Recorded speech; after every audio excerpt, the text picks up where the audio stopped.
gbọ́n tí wòlíì kan sọ ẹni ọlọ́run ní nàìjíríà ò ní pín àbí kọ̀tẹ̀sọ̀kọ́ nìyẹn ẹni kò tí tó àsìkò àwa tẹ̀fẹ́ yí ohun ọlọ́run yẹn padà tọ́lọ́run bá ní nàìjíríà ò ní pín we will do everything to make sure that nàìjíríà pín and that's exactly what we are doing right now mo ń try láti wá anthem ní ẹ má bínú and then we can fire on quickly but gbogbo èyí tí ẹ̀ ń ríran tẹ́ ń sọ fún wa pé ọlọ́run tí ì sọ pé àsìkò tó ẹ lọ sọ fún ọlọ́run padà pé àwa kan ní ọlọ́run gbọ́dọ̀ gbọ́hùn wa Nigeria will dissolve Yoruba will exit Bola Tinubu will be the last president ẹni tó bá fẹ́ kú ni kó kú ẹni tó bá máa yè ni kó yè the destruction of Nigeria on the Yoruba people has come to an end.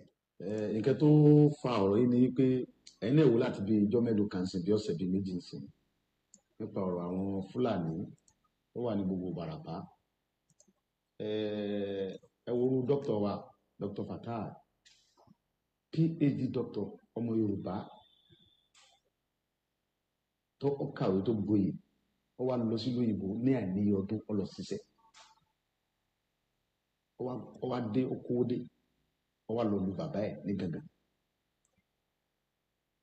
ó dá oko àgbàdo ẹ̀gẹ́ iṣu oríṣiríṣi nǹkan soya beans ó dẹ̀ gba ọmọ wa ní gangan bẹ́ẹ̀ náà sí bẹ̀rẹ̀ pẹ̀tẹ́ tó ń bá ṣiṣẹ́ Fúlàní wa jẹ oko ẹ̀ ó wá gbéra láti lọ bá àwọn Fúlàní sọ̀rọ̀ láti lọ bá Sẹ́ríkì Fúlàní pé ẹ wá wo ohun tí àwọn ọmọ yín ṣe lórí oko mi kò yẹ kó rí báyìí lórí ilẹ̀ bàbá mi wọ́n dẹ̀ dé lókun bẹ̀ náà wọ́n dẹ̀ sàpà àìmọye èèyàn bẹ́ẹ̀ tá a lè múrúkọ wọn làwọn Fúlàní yìí bẹ́ lórí tí wọ́n pa wọ́n jí àwọn kan gbé ẹni tí wọ́n bá gbowó tó kéré lọ́wọ́ rẹ̀ wọ́n gba 7 million wọ́n gba 10 million wọ́n gba 11 million lórí ilẹ̀ bàbá wa ọ̀rọ̀ yẹn dùn mí ó bà mí lọ́kàn jẹ́ gan pé tá a bá torí pé tó Ọlọ́run bàbá wa àwa ará àwọn ọmọ tí tẹ̀lé wa tó ń sáàbò fún wa àwọn tí ọ̀lẹ́ tí ó tẹ̀lé wọn kọ́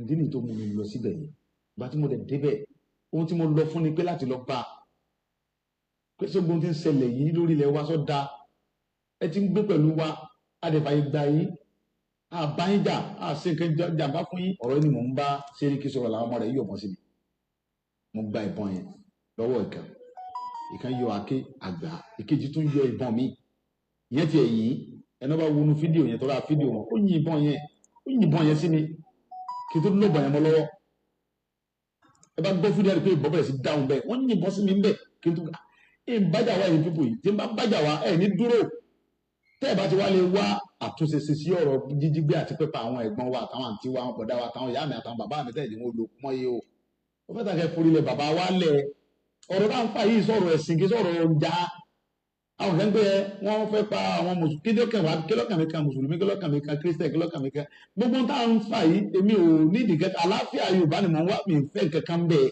wọ́n dúnkòkò tọ́pọ̀ jù wọ́n dúnkòkò ntọ́lọ́run táwọn tí ń dúnkòkò náà mọ̀ pé àwọn ń dúnkòkò mọ́ mi ṣùgbọ́n ohun tí èyí jẹ́ kí ẹ̀rù bà mí ni pé ó ń bẹ nínú Bíbélì pé tíyẹn bá ń jà fún ẹ̀tọ́ ẹ̀ lórí nǹkan bàbá rẹ̀ tó bá kú síbẹ̀ kò sí nǹkan kan torí pé mo mọ̀ pé gbogbo nǹkan tó ń ṣe yẹn fúngbà díẹ̀ ni wọ́n ń dúnkòkò àti bí ìjẹ́ ẹni tọ́rọ̀ ti ṣẹlẹ̀ sí ni wọ́n ti ń pè mí àwọn fẹ́ wá wọ́n máa arrest mi wọ́n ti ń send message oríṣiríṣi pé wọ́n fẹ́ wá gbé mi lé ẹ̀rù kankan sì bà mí. gbogbo àwọn ọba tó wà mẹ́ pátápátá inú wọn dùn wọ́n sì fọwọ́ sí pé ìyà tí ń jẹ àwọn etí tó àwọn òfin Fúlàní lórí ilẹ̀ bàbá wọn mọ́ pépà ti tó àwọn tí wọ́n ń pa iná làwọn jọba lé lórí tí fídíò sì wà àwọn ọba gan ni wọ́n ń pè mí pé ìyà tí ń jẹ àwọn yìí ti tó àwọn tí wọ́n ń pa àwọn ọmọ àwọn tó ń pa yìí lọ́jọ́ ọ̀la àwọn náà làwọn sì jọba lé lórí ó ti tó bẹ́ẹ̀ kò sí àgbààgbà Yorùbá tínú rẹ̀ dùn sí pé kò sínú àgbà ẹ̀rù ń bà wọ́n náà ni ẹ̀rù ń bà wọ́n bàbá wa ní inú tí wọ́n ní òdùn bí wọ́n ṣe ń pa wá bí Fúlàní ṣe ń jí wa gbé tó ń gbowó lálá lọ́wọ́ ní wọn òdùn ṣùgbọ́n ẹ̀rù ń bà wọ́n kọ́ bá mọ́ yẹ wọ́n nípò òbí tí wọ́n wà sẹ́wọ̀n wípé nígbà tí wọ́n ń jí àwọn aráàlú gàngàn gbé tí wọ́n ń pa wọ́n tẹ́nìkan kan sọ̀rọ̀ ń bọ̀ ya wọ́n lọ jí ọmọ ọba gẹ́gẹ́ gbé ọmọ ọba tí ń bẹ lórí ẹ̀ńgẹ̀gẹ̀ lọ́wọ́lọ́wọ́ wọ́n jí ọmọ bàbá gẹ́gẹ́ gbé fúnra ẹ̀ tó fọ́kó díẹ̀ bí wọ́n sì gba 4 million lọ́wọ́ bàbá kan tó gbọ́ ọmọ bàbá fún bàbá àwọn Fúlàní torí pé ń bọ̀ ọba ya ayé ti gba àwọn Fúlàní ìdìbò pé wọ́n wá gbé ọba fúnra ẹ̀ nú ààfin wọ́n ní kọ́ lọ kí gbogbo aráàlú lọ dáwọ́ jọ àwa Yorùbá sì sùn a sì dákẹ́ a sì sọ̀rọ̀ àwọn bàbá wa dẹ̀ dákẹ́. Ìgbòho Elédùmarè Ìgbòho òòṣà àwọn ọmọ Yorùbá nífẹ̀ẹ́ gan-an mo dẹ̀ máa ń sọ fún yín ní gbogbo ìgbà pé kò ń ṣèmi nìkan mo nífẹ̀ẹ́ yín Ọlọ́run kò fi ìfẹ́ tó wà láàrin mi àti yín Ọlọ́run bá wa bọ́ǹdẹ̀ ni èṣù dẹ̀ ní yà wá kò sẹ́nìkan tó máa yà wá bọ́ bá parọ́ lọ síbi tó parọ́ lọ sọ́hún wàá máa sọ fún mi pé kì í ṣáà máa báṣẹ́ lọ mo sọ fún ẹ pé ìgbàkígbà tó bá dó ti yá tí gbogbo ọmọ Yorùbá ò bá tẹ̀lé ẹ nígbà tí ó bá tún sọ pé ó ti yá nísìn àwa péréke ta bá tẹ̀lé ẹ á tẹ̀lé ẹ títí da máa fi délẹ̀ lérí mo lè fún ẹ ní assurance ìyẹn bàbá mi olóyè Ìgbòho ọmọ Adéyẹmọ Ìgbòho ṣá èmi mọ̀ pé ìfẹ́ tí a ní sí bàbá wa olóyè Ìgbòho ìfẹ́ tí o ò fowó rà ni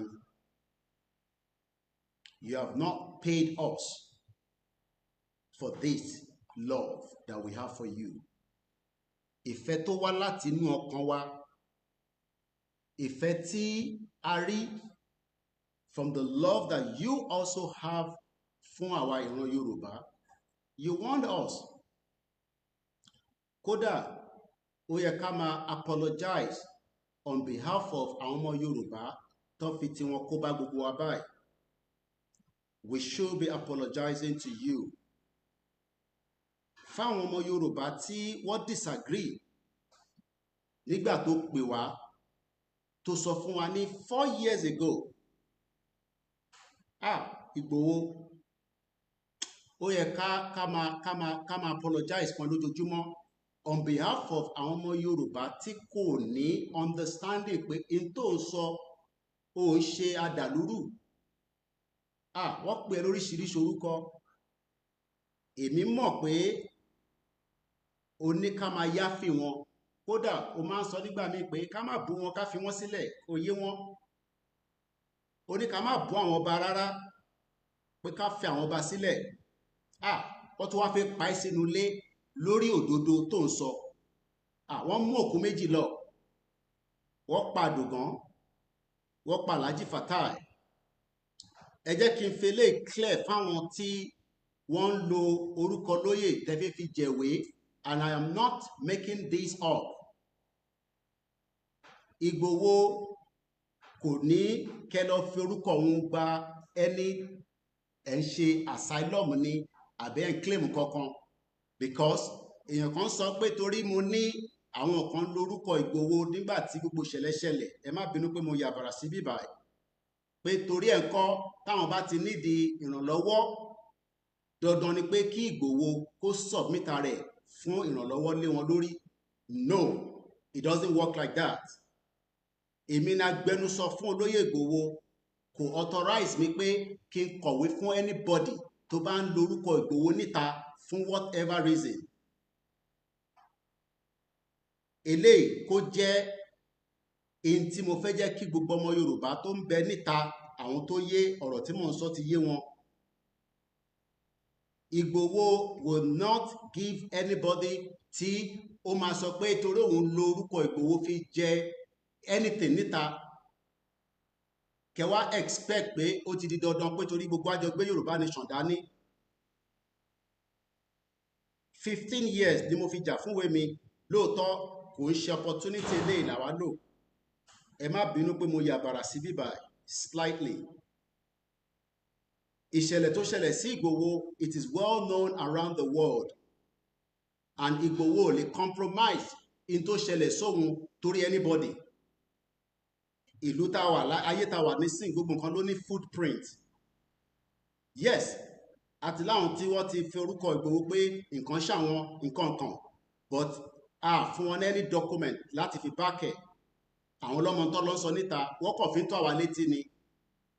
This is a message fún gbogbo ọmọ Yorùbá torí pé wọ́n lórí program mìíràn làwọn ti gbọ́ pé wọ́n náwọn kan forúkọ Ìgbòho jà asylum níta. Yes, orúkọ Ìgbòho ti di orúkọ tí ó ní heavyweight àti láwọn tó ti fi ṣe oríṣiríṣi nǹkan, but we must continue to protect his image and his name. Ìgbòho dẹ̀ ń ṣe àdàlúrú àìtí bẹ̀rẹ̀ program, this is just the preambles.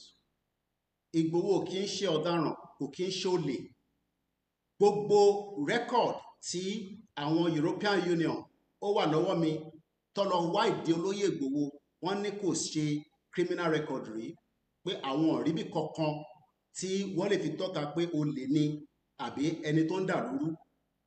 Àmọ́ àwa la máa wá jẹ́ kí gbogbo ayé mọ̀ pé lóòótọ́ Ìgbòho kì í ṣe ọ̀dàlúrú nígbà tí a bá máa jáde. Olóyè kan ló máa líìdì pé à ń jáde, àwọn ọmọ Yorùbá la máa jáde nígbà tí àṣẹ bá ti wá látòkè. A máa débẹ̀. Kò tí sẹ́ni tó mọjọ́ náà, àwọn tó ń béèrè pé ó yẹ ká ti jáde, bẹ́ẹ̀ ló yẹ ká ti jáde. Àmọ́ ǹjẹ́ wọ́n ti ń dira? Ǹjẹ́ ò ń dira dáadáa? Àbí o kàn ń rò pé a kàn máa jáde? Security ó yàtọ̀ sáfẹ́ gba country.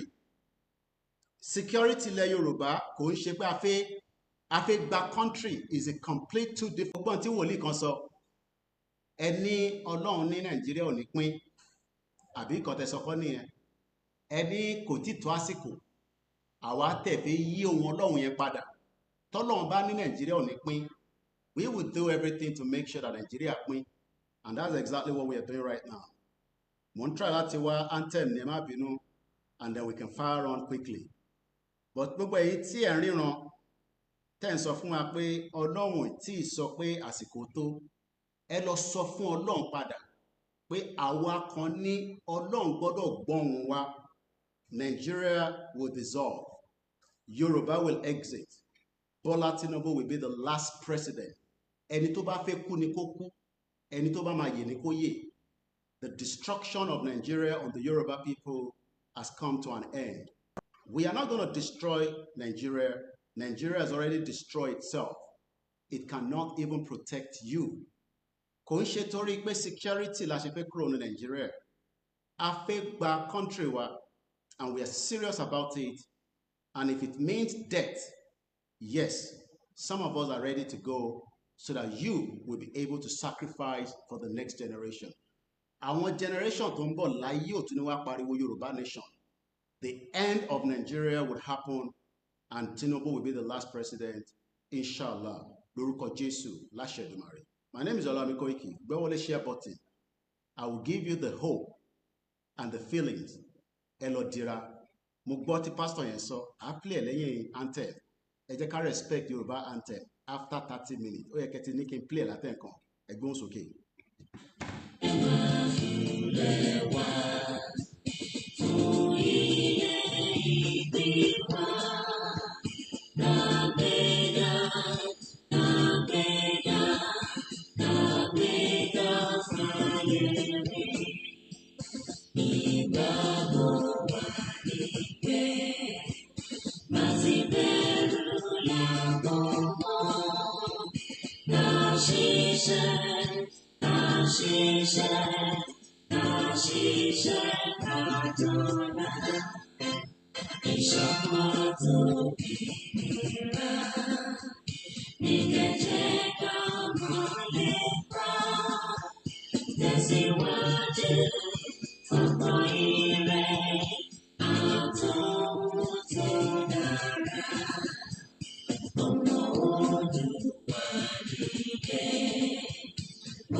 Àwa ni ìmọ́lẹ̀ ògo adúláwọ̀.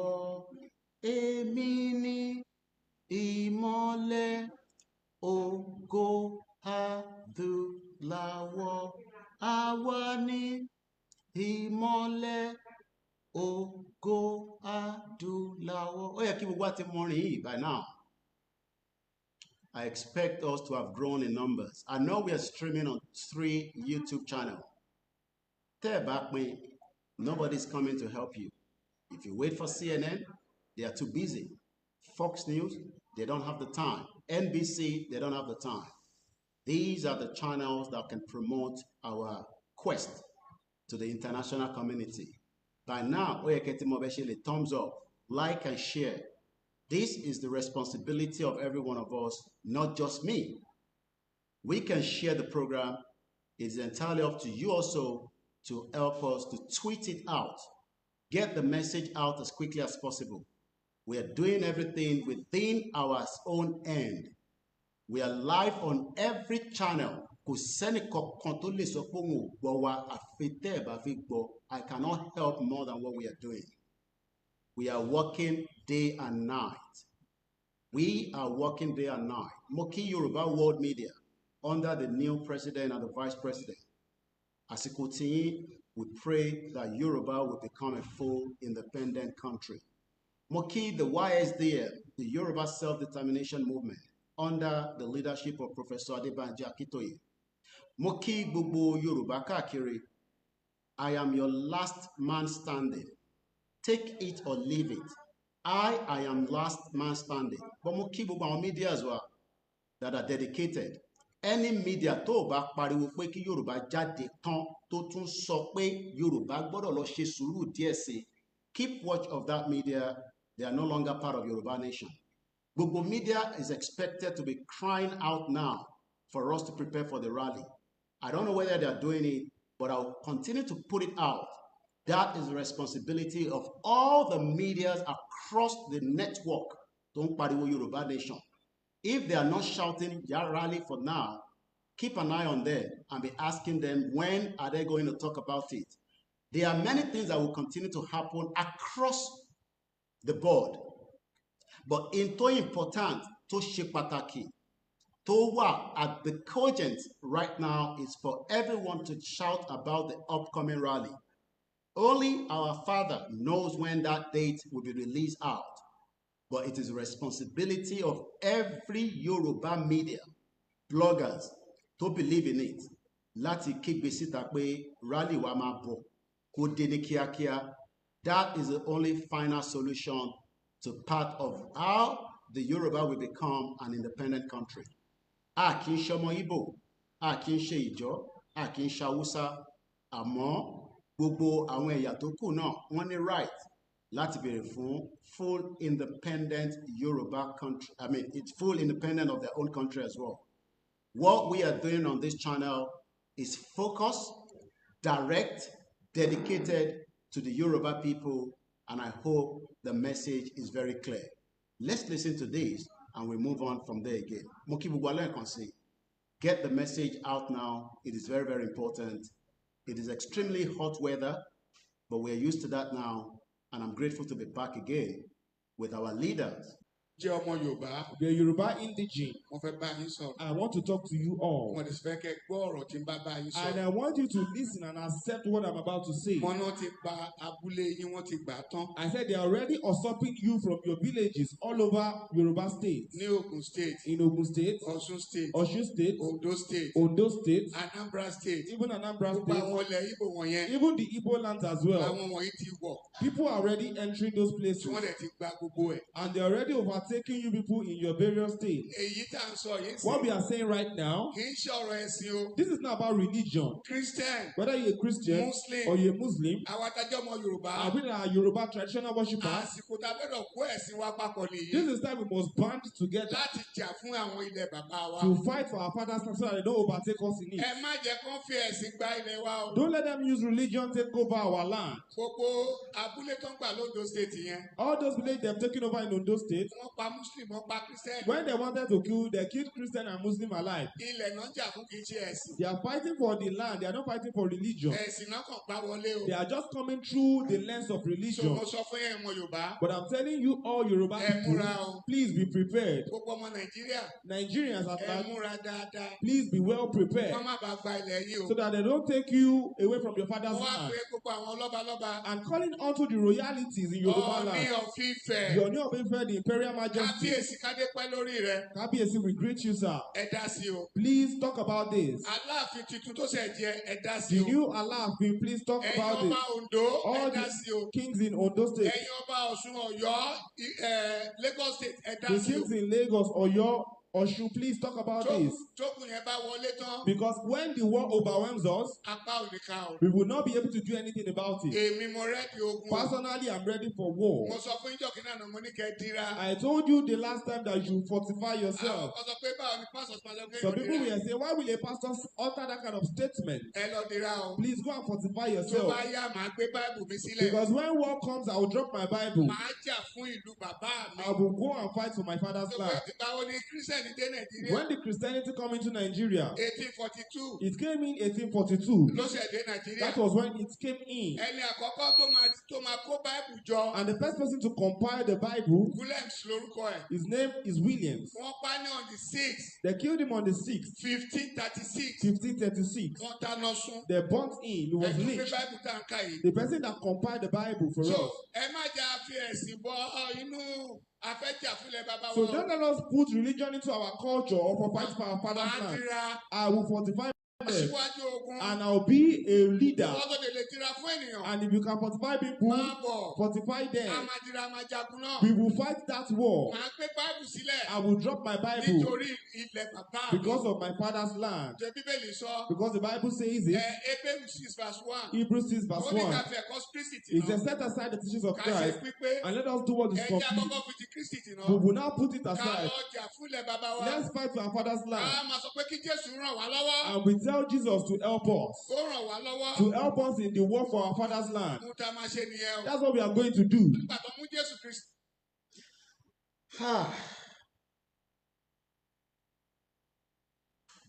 Only if Baba Adeboye can speak like this. Only if Kumoye can speak like this. Only if Iyadura can speak like this, Pastor Jerry can speak like this. Only if all the Yoruba pastors, Prophet Ojo Taiwo, can speak like this. I liberate you within a space of a limited time. Let's come back to logistics. Bàbá ẹ̀ ní ká lọ dira. Àwa tí ń dira tẹ́lẹ̀ náà, ó tójọ́ mẹ́ta. Mo dúpẹ́ pé we remember his last video. We took it serious and we took it to the next level. We told everybody, a sọ fáwọn èèyàn wa pé kó lọ máa múra sílẹ̀, kó lọ dira dáadáa. O gbọ́dọ̀ níbi tó ti lè lọ dira. You don't need to consult anybody and say, ẹ bá wa wábì kan. You need to go back to your own roots. Gbogbo ala ní ibi tí a ti jáde, a ní ìdílé tí gbogbo wa ti jáde. We must go back and ask questions or sort something out for ourselves.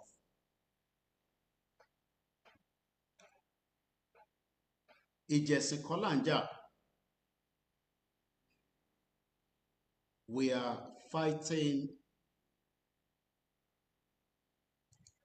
so that kí ayé wa kó lè ṣe exist after tí gbogbo wa bá ti dàgbà, tá bá ti dògbò, tá bá ti lọ.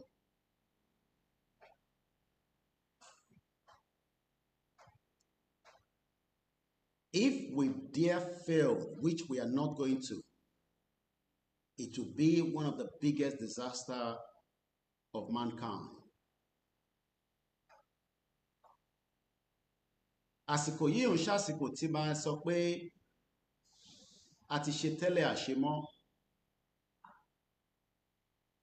This is the time to put aside those little things that are bothering us about the movement and focus àsìkò tá gbọ́dọ̀ wà very focused láwa yìí.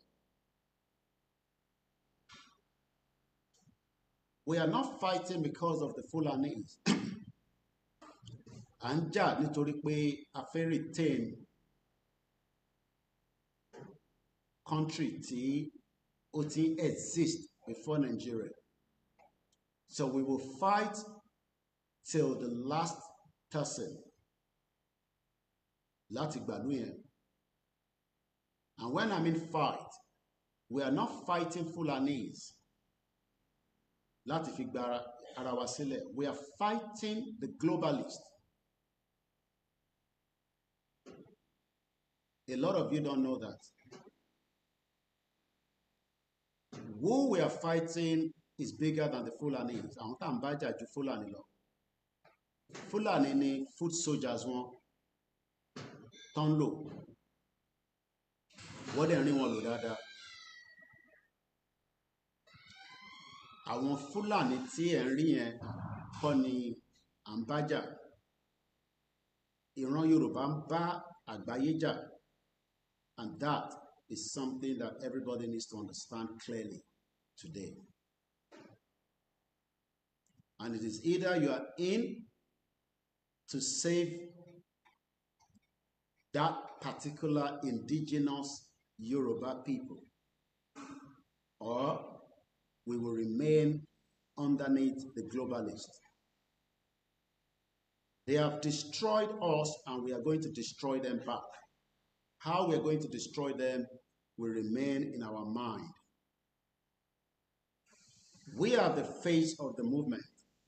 Babakitoye, Igboho, myself, plus others. Àtàwọn tẹ́ mọ̀. You must protect everything surrounding them. We are now at a very crucial stage of the movement.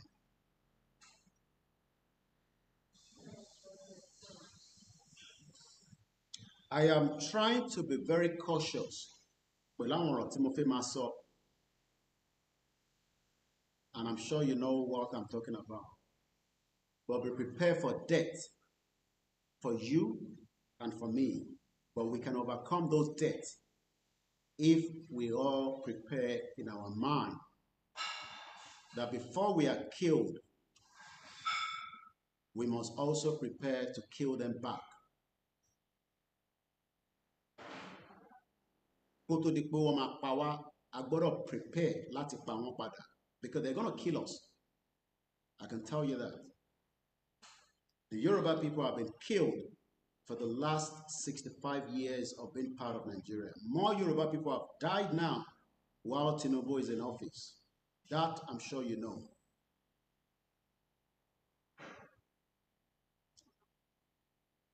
More Yoruba people have died since the Tinubu today orí oyè. About confirm Tinubu lánàá yẹn.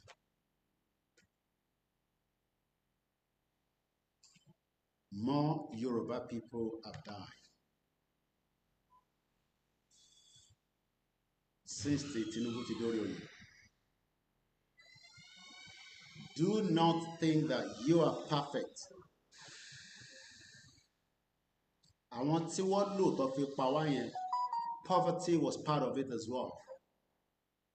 There is no reason tẹ́ni tó wà labroad lè jẹ 3 square meal, ẹni tó wà nílẹ̀ Yorùbá tó ní better soil láti gbìn kan kò róúnjẹ jẹ lẹ́ẹ̀mẹ́ta.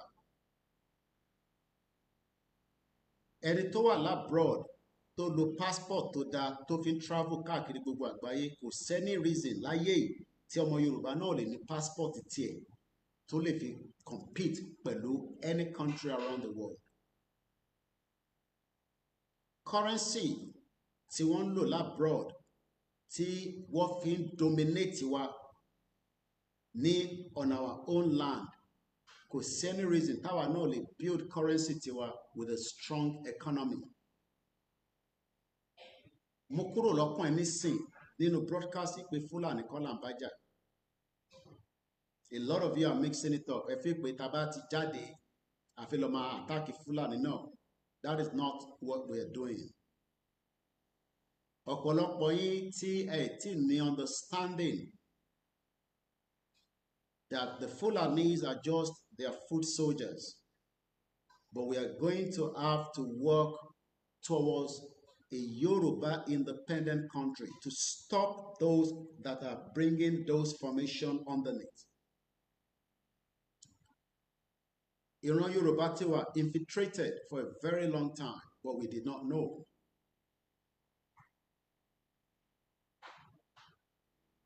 What infiltrates were for a very, very long time.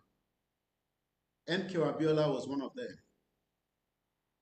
And you can imagine if one of them was MKO that infiltrated the Yoruba people, Tinubu was also one of them. And he is the current president right now. Let us prepare that if Tinubu is going to destroy our life, we must prepare to save that life, as many as we can, but some will have to die.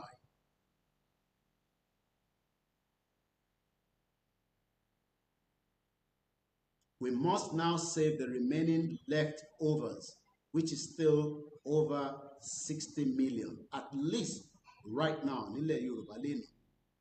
Tabanika documenti gbogbo wa pátá.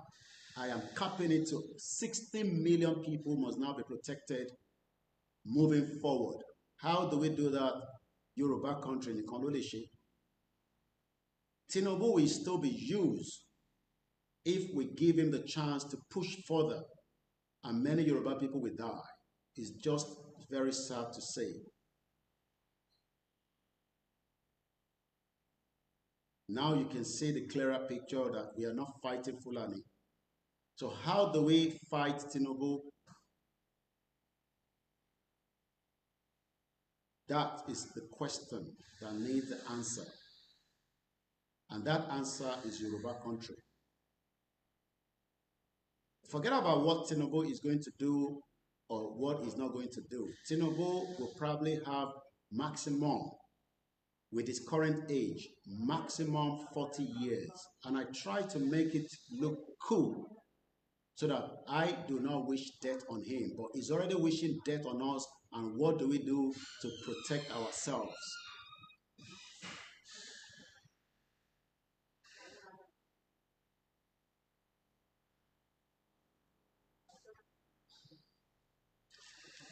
I want you to have Netflix Prime to go and watch a movie called The Wheel of Time.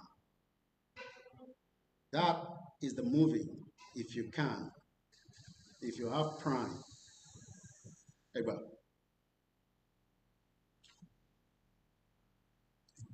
I'll repeat it again.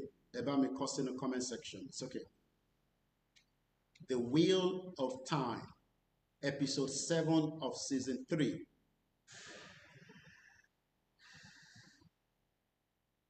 Death is gonna definitely happen. It is too late to avoid the death. But what do we do to save the millions of Yoruba people is what we need to do now. The death is already there. Do not be deceived. Fẹ̀yìntì ní Prime and you don't know what this film is all about. It's just similar to exactly what we are fighting for today.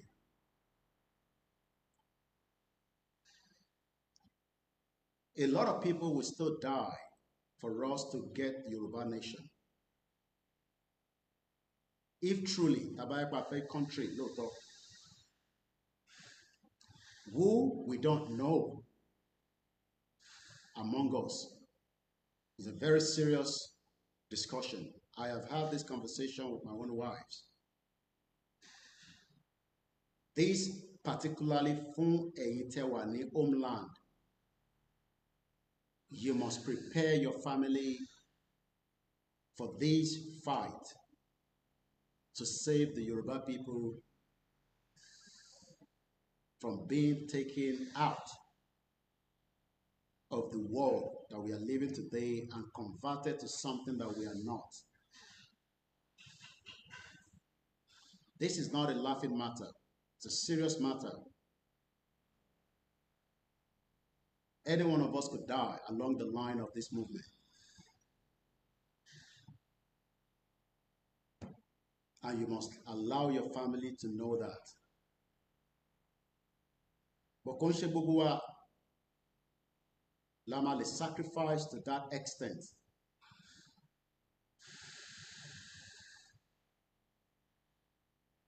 But that is a fact. The wheel of time, yes, actually going to yam me great, so they should talk. It is too late to avoid death. Death is already hovering across Yoruba land and many parts of Nigeria today. We are not going out to fight Fulani. We are going out to save our lives from the globalist that wants to direct and dictate.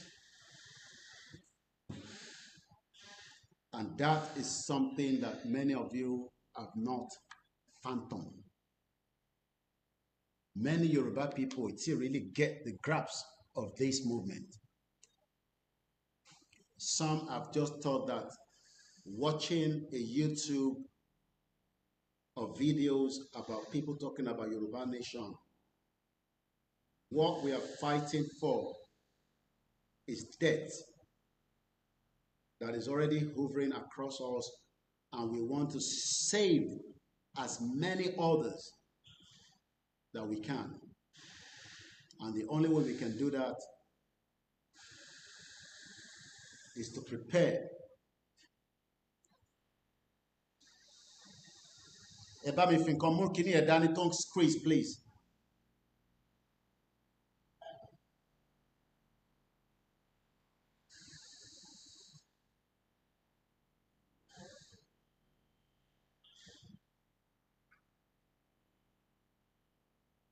We are facing death.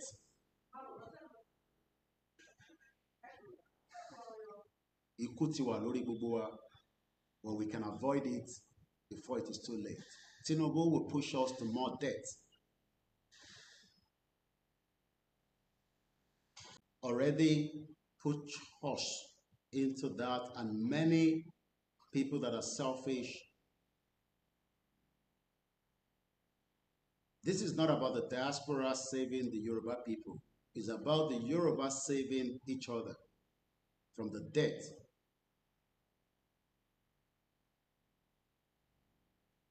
Many of us would die more if Tabakba country were.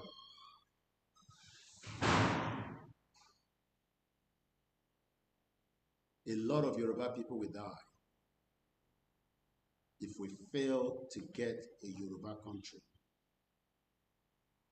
A lot of Yoruba people will die.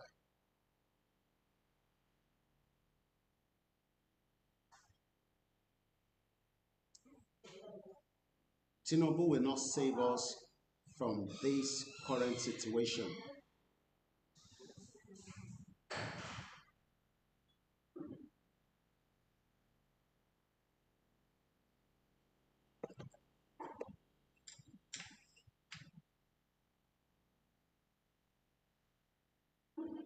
Tinubu is not going to save us. And I hope you understand what we are really into. Many of you don't understand what we are into at all. Ọ̀pọ̀lọpọ̀ wa ọmọ ta wà nú ẹ̀ akọ̀rò pé it's just a fun, fair event. A lot of us do not understand that it is about life and death. You can say that àwa tá wà níwájú might be the one that they will take out, just as Khashoggi was killed by Saudi Arabia inside their embassy in Istanbul. He was killed. The Prince of Saudi Arabia denied not knowing, but that is bullshit. He was part and parcel of those that killed him. do not think that Tinubu would not do the same. If otherwise, we can see that it's already happening.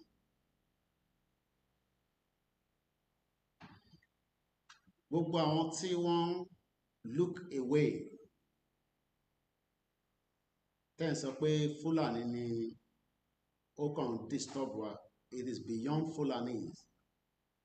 Kò ń ṣe Fúlàní. The current man that wants Yoruba people to die right now is Tinubu. He is the one in charge of the affairs of Nigeria, and he is the one that wants Yoruba people to die. For every day that Tinubu is pushing one Nigeria against us, that is death for Yoruba people. Ikú nìyẹn fún gbogbo wa. So you can see that it's not about me, that I am the target. Every single one of us are the target. You are the target, I am the target. Kò dẹ̀ sí target tó kékeré. And that is something that gbogbo wa ní láti understand, that we are all a target right now. Who are those targeting us? The globalists. They will do everything to push Tinubu to take us out from having an independent Yoruba country. And we must prepare for the worst case scenarios.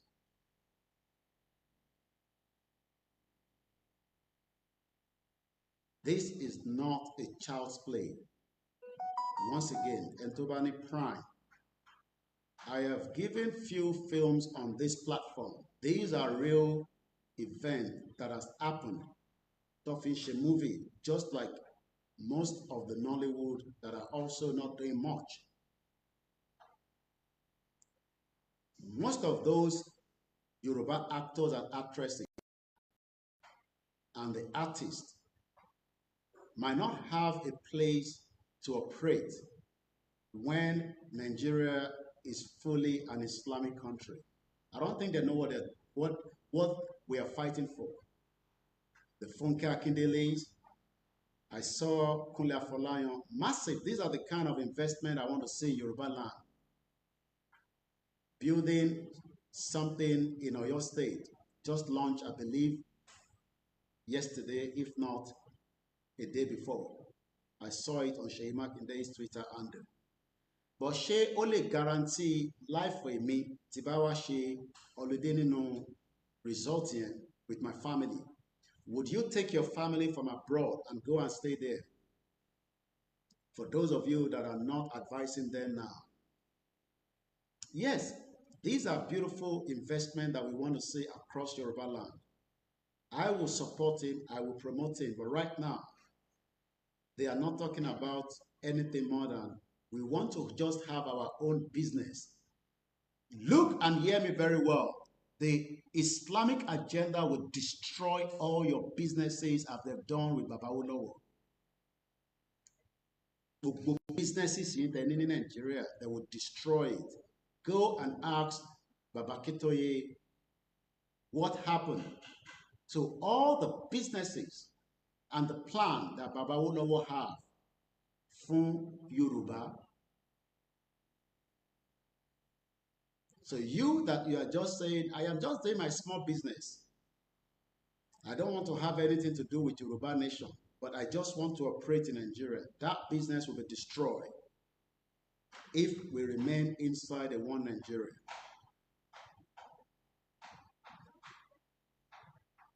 And it does not matter what businesses you are doing. It will affect you just as it will affect others. And they will do it from every part that it will be feeling you as if like, how is this happening? It is happening because, oh, it's accept that Nigeria that you are in as a Yoruba person, a Yoruba woman, a Yoruba adult, a Yoruba youth, a Yoruba widow, a Yoruba with a physical challenge. Most of you that are against the Yoruba nation movement Nigeria would destroy everything that you have. It has been done for us before. Go back and look at history. They will destroy our economy. You will not be able to compete with them, especially on drug. They will use big amount of drug money to destroy everything that you are selling. You will not make profit. You will not be able to compete with them in hotel. And I'm not talking about the Igbos, because you might think that when I talk about the drugs, about Igbos. No, I am talking about the globalists that will eventually take charge. They will control the Igbos, and they will also control others that are in that sector. Go and ask who control the shipping line in the world. This is one of the biggest cartel. And yet, these are the people controlling your port. Britain controls the Nigerian Apapa port. And Britain wants you to come under a COS to the UK as a carer. We will either not accept that, but how is when we have Yoruba Nation. The current Nigeria Port Authority is controlled by Britain, while many of you are struggling, including myself. If you know what that can generate for us, you would run with Yoruba Nation campaign and demand it now.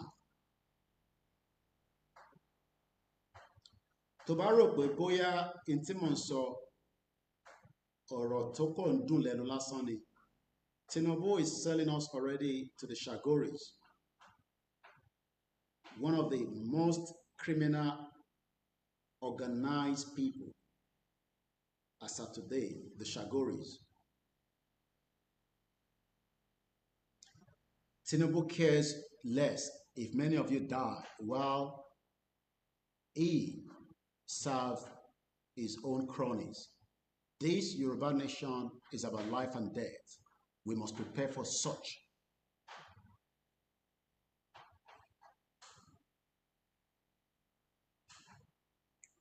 Like I said, there are many institutions that have been forced on us that would not want to go. These are not in the forest. These are right underneath our nose across Yoruba land. Dangote will fight back as much as he can to save Nigeria against you, a Yoruba man that owns Yoruba land.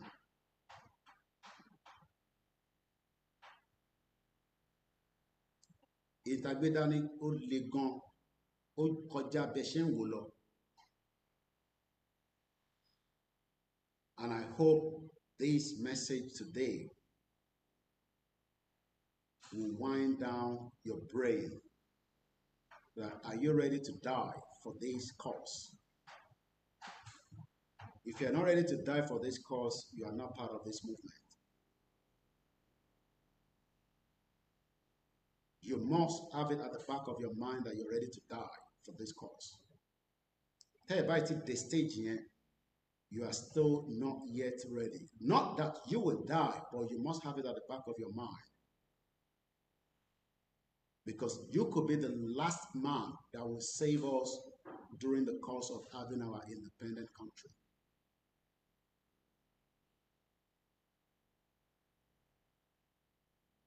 It's not about Igbowo or Babakitoye. It's about every one of us to have it at the back of our mind. I, Olayomi Koiki, would rather die for a Yoruba nation to happen than to remain in Nigeria and die because of something that we could have avoided. If you cannot get to that level, you are still not yet ready for the movement. And that means we would have to sacrifice everything that we have.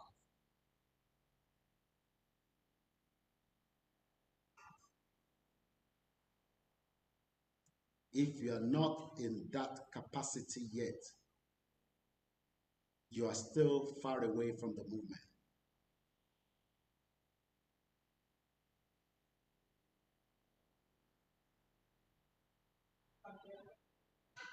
We are in a very serious situation, and death is just hovering around the Yoruba people.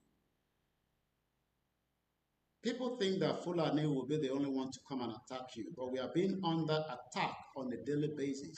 The banking sector Yoruba have been destroyed. That means we do not have economic power in Nigeria today anymore, as it used to be. I'm sure Feyintewa in the banking sector knows what I'm talking about. And just for a bit of sanity, I will leave names out of the broadcast, but you know those that have taken over Yoruba banking. Not that we're scared of them. You know who have taken over the Yoruba trade. You know those that are working day and night to make sure that Idewa cannot be used across Yoruba land.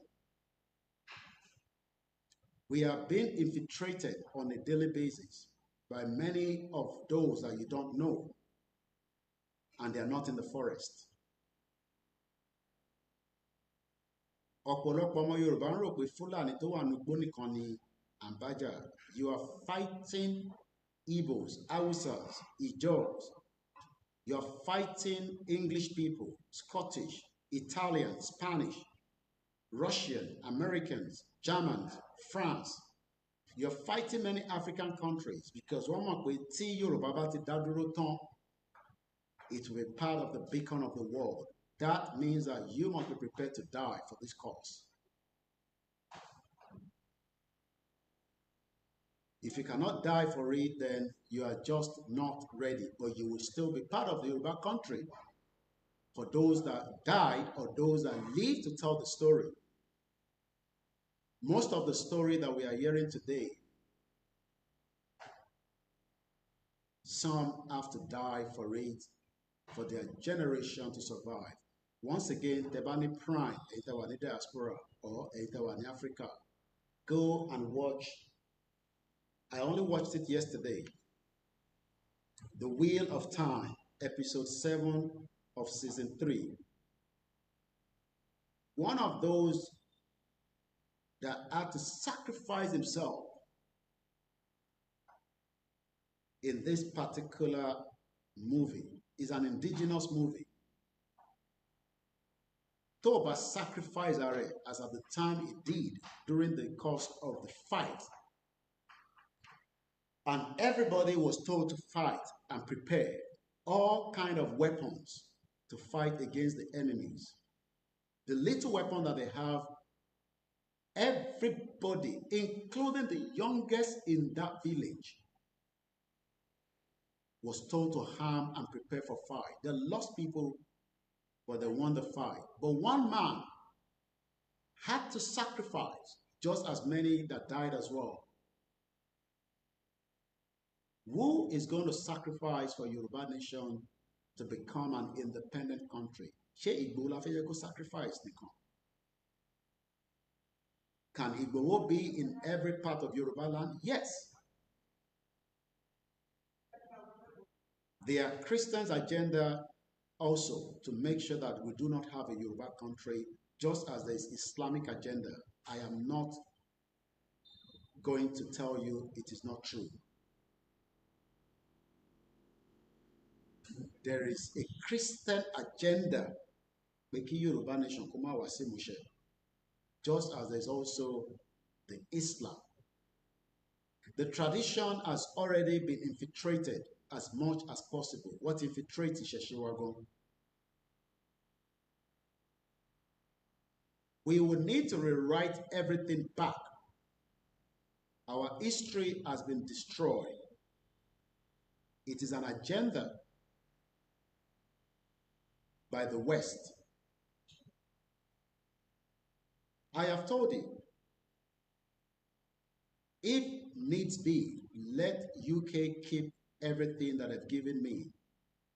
I would rather take a Yoruba country and return back everything the UK gave me. That is how far I am ready to go.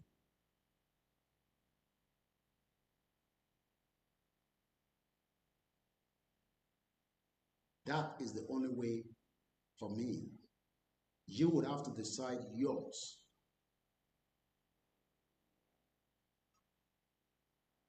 This is not a fight that you would just say, we must all ready to show face that we are the one involved. We will fight and defeat, but we must plan ahead. There's no amount of what you talk about what is going on in Nigeria. It stops nothing.